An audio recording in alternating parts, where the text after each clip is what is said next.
Donc moi, je vais vous parler des sociétés coopératives, donc des SCOP et des SIC, des particularités juridiques, fiscales et sociales de ces entreprises et les mécanismes de transformation en coopérative.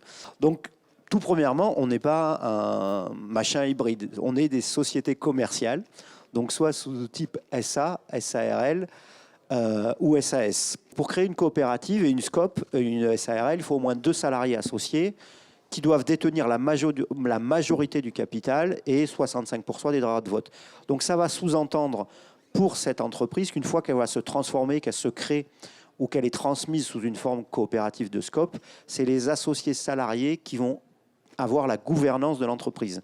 Comment cette gouvernance s'exerce? Et là, c'est selon le principe coopératif, c'est qu'un associé vote pas selon le poids de son capital, mais il va voter selon la personne. Donc on est sur un principe démocratique. C'est des sociétés commerciales, donc SARL, SA, à capital variable. Pourquoi? Parce que le fait d'intégrer des salariés associés au capital permet en fait de souscrire des parts, je dirais, tous les mois. Pourquoi? Parce que on n'a pas voulu que l'accès aux sociétés coopératives soit restreint par rapport à une action qui coûterait cher, entre 15 et 75 euros. Ça, c'est la loi qui l'a imposé. Par contre, quand on crée une entreprise et qu'on prend une part de risque, on souhaite peut-être que les autres associés salariés qui vont venir dans l'entreprise participent financièrement à hauteur du risque qu'on a imaginé prendre au moment de la création. Donc, on a créé la possibilité d'une obligation minimale de souscription qu'on va inclure dans les statuts de l'entreprise et qu'on peut fixer à 1, 2 ou 3 mois de salaire brut ou à un montant. Donc ça veut dire que tous les associés coopérateurs qui vont rejoindre l'entreprise deviendront associés au moment où ils souscrivent une part, mais par contre, ils auront une obligation de souscription.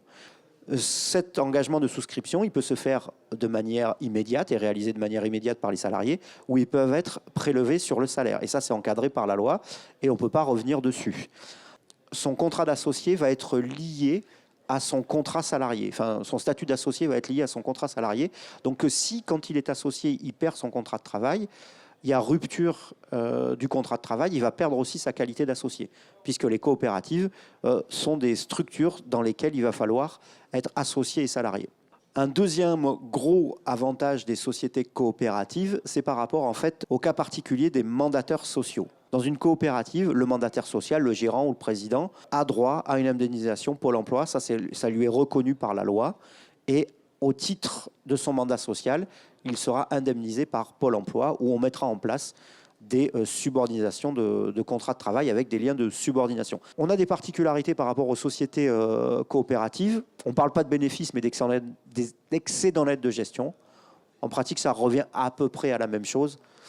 On a une logique de répartition du résultat qui va être différente parce qu'elle est encadrée. Dans une coopérative, obligation vous est faite de donner 25% du bénéfice à minima ou d'excédent net de gestion à vos salariés. La part que vous donnez aux salariés via la participation, qui est appelée part travail ou ristourne pour les salariés dans les SCOP, et pas soumise à impôt société. Donc, une des autres particularités de la SCOP, c'est que si vous faites une répartition à 50-50 de votre bénéfice, 50% en part travail, 50% en provision pour investissement, votre résultat va être complètement défiscalisé. Donc, quand on est dans une entreprise en croissance, on peut trouver du financement, quand on fait bien sûr des excédents nets de gestion, dans le fait que la part travail et la part en réserve va être complètement défiscalisée d'impôt société. Les sociétés coopératives SCOP, SA, SARL sont aussi exonérées de CFE. L'accord de participation, c'est important. C'est-à-dire que la part travail, elle va être considérée comme un élément de salaire, donc elle va être soumise à cotisation sociale, elle va être considérée comme une prime. Donc si elle est intégrée dans un accord de participation, elle va pouvoir donc elle va changer de régime fiscal, elle va devenir une participation. Donc cette participation, enfin, les régimes fiscaux ont bien évolué, donc on va précompter la CSG CRDS. Si cette participation est bloquée, elle ne sera pas imposable sur le revenu au moment où le salarié va la débloquer dans 5 ans. Cette participation dans les SCOP, elle est gérée en interne. Donc concrètement, ça veut dire que la somme qui est mise en participation reste très propriété de la trésorerie de l'entreprise. Donc ça, c'est aussi un avantage des sociétés coopératives, c'est qu'elles vont gérer leur participation via des accords collectifs. Cet accord de participation, il y a des cas de déblocage anticipé et un des cas de déblocage anticipé va être la souscription au capital d'une entreprise. Donc ça permet aussi de refinancer l'entreprise en cas de problématiques ou de besoins de fonds propres plus importants. Le calcul d'impôt société, on l'a vu, une SCOP peut être complètement exonérée d'impôt société en fonction du mode de répartition qui est choisi. Donc je vais poser la question souvent qu'on me pose. On peut aussi distribuer des dividendes dans une société coopérative. Donc elle va venir rémunérer la part de capital. Mais l'encadrement des dividendes va être limité à 1/3 du bénéfice total de l'entreprise. La part distribuée en dividendes ne pourra jamais être supérieure ni à la part travail, ni au montant mis en réserve. On va voir pour les sociétés coopératives, on va avoir en fait des financements qui vont être un peu plus importants. Il va y avoir bien sûr la participation remontée en capital, il va y avoir les engagements de souscription, il va y avoir des titres participatifs, puisque comme l'actionnariat extérieur est limité dans une société coopérative, on va mettre en place des titres participatifs qui vont permettre à des personnes privées d'investir dans la SCOP, mais de ne pas être associées. Et ensuite, comme l'entreprise coopérative, par rapport à ses fondements, a été sanctuarisée dans l'économie sociale et solidaire, cette entreprise-là va aussi bénéficier de financement de l'économie sociale et solidaire. Donc, sur la problématique des cautions, on va avoir des outils financiers en propre du mouvement coopératif, des prêts, des garanties et des accords avec des partenaires bancaires, notamment le crédit coopératif. Et la problématique des cautions va être réglée par le fait que le mouvement va garantir à ces entreprises des prêts bancaires. Donc une entreprise coopérative peut se financer via le réseau traditionnel bancaire et des autres financeurs, et via le réseau des financeurs de l'économie sociale et solidaire. Donc le réseau France Actif, le réseau IES par rapport à des prises en capital de coopératives et les outils financiers du mouvement.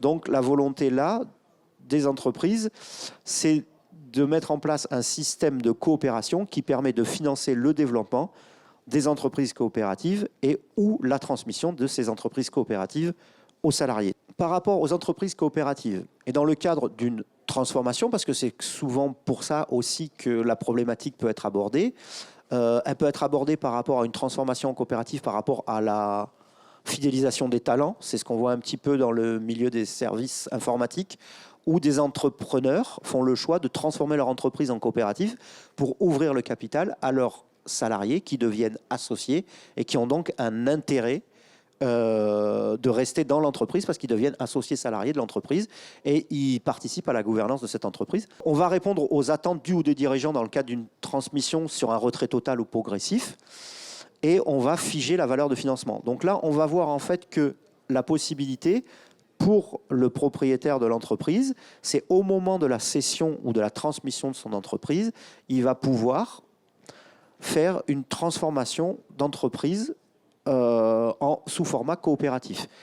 Cette solution, elle peut être choisie par les salariés qui vont racheter leur entreprise suite à une évaluation économique. Et le grand intérêt de tout ça, c'est que c'est l'entreprise qui s'endette, donc on ne passe pas par un LBO, on va passer par une assemblée générale, extraordinaire de transformation, ce qui va limiter les coûts de la transformation. L'entreprise va rembourser les parts au cédant qui va pouvoir aller couler une retraite heureuse ou alors faire d'autres projets d'entreprise dans d'autres secteurs. Et les salariés, eux, vont devenir propriétaires de l'entreprise en participant à son capital et à sa gouvernance. Voilà, donc ça c'est un des gros avantages dans le cadre de la reprise par les salariés sous format coopératif.